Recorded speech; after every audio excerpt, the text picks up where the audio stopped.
on to our faith, waiting for George Michael to release a new album. And the wait is finally over with his brand new, aptly titled CD, Patience. Please welcome back George Michael.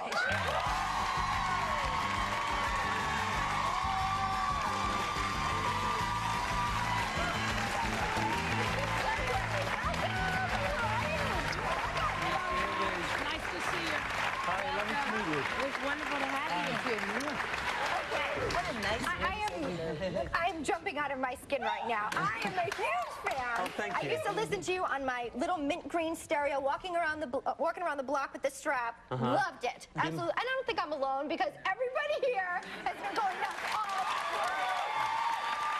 But George, you, at the height of your stardom, you left us. And you took a break for 8 years. Why did you go away and leave us waiting for you? I kind of took a break as of 1991 because, for those who remember, those of us who are old enough to remember, it was quite intense, the actual time in which I was very successful as a solo artist here. And it kind of freaked me out a little bit. I was a little bit... American stardom is a completely different level to stardom in Europe. Why? What's different?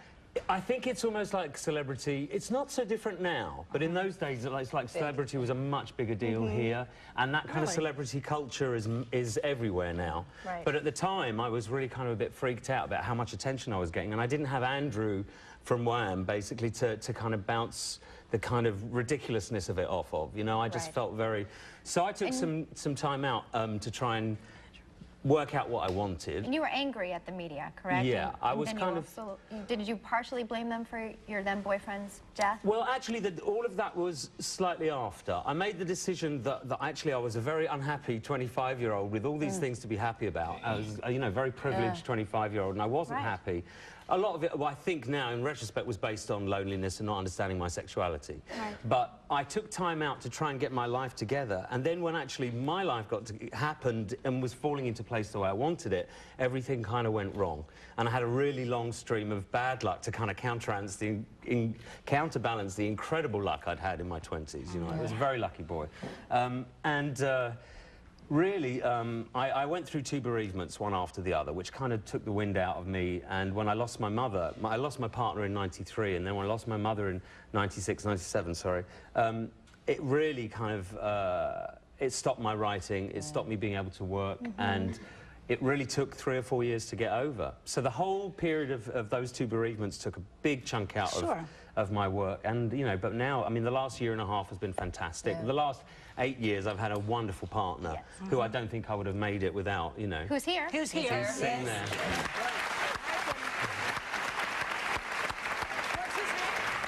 His name's Kenny. Kenny. Oh, Kenny. Hello. Like Dame Edna's always talking about Kenny, her son Kenny. Oh, that's right, Kenny. No, Different one.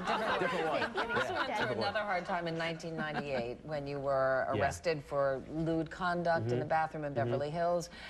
Looking back on that now, what do you say to your fans about all of that? And well, I think actually the fans that are really kind of hardcore fans know my take on it, because I released a single and video that was extremely successful in the rest of the world, which basically made light of the whole event. And because in comparison with those things, it was light to me. It was a huge, I know it was a huge media story, and it was funny. Ultimately, it was funny, even if it's unfortunate for the person involved. It's something that you understand being funny. So I made a very funny video and a funny song to kind of, and really it kind of got rid of the whole issue in Europe. The Brits know how to work that, because look at Hugh Grant. Didn't he do the same thing when he got caught? Well, I think he looked a bit more guilty than me. Well, there was more proof. But he went on Letterman or Leno and made a big joke about it, and it went away. Well, I kind of did. I did that. I did do that, but it just still didn't go away, because ultimately, what I really needed, ultimately, my greatest artistic statement about it was in the record and the video. And then, you know, but because they weren't seen in America, I guess people thought that maybe I disappeared, you know, for 4 or 5 years in shame. But really, in terms of, in comparison to what was going on in my life, it was of no real importance to me. But, you know, you introduced us to Kenny a minute ago and the love of your life, but there was a time when you did not talk about your sexuality at all, when you kind of kept it quiet from your fans. Were you worried, since you had so many women who were your fans, that they would not be able to identify with you, or they would resent it, or what I have to be completely honest. I actually, probably from the point of faith onwards, right, I truly didn't believe it would matter that much, because I felt that I'd established a rapport that would overcome that. And I think in reality, it didn't make a jot of difference to my career in the rest of the world. It's a bigger deal here.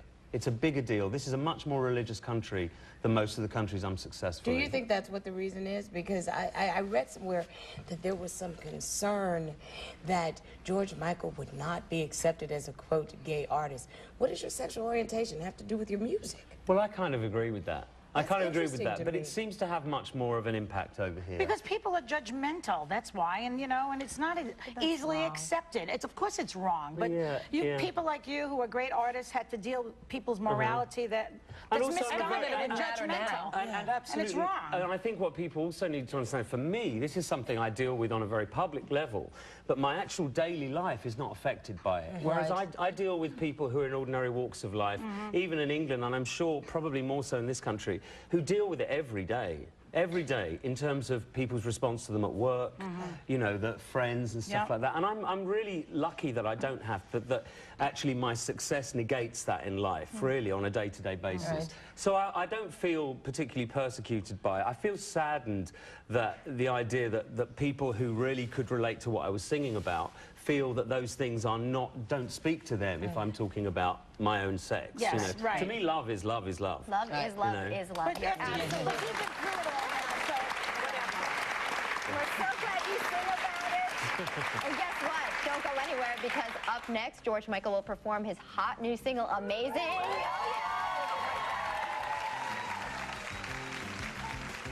The Terminal star Tom Hanks is taking him to View Friday.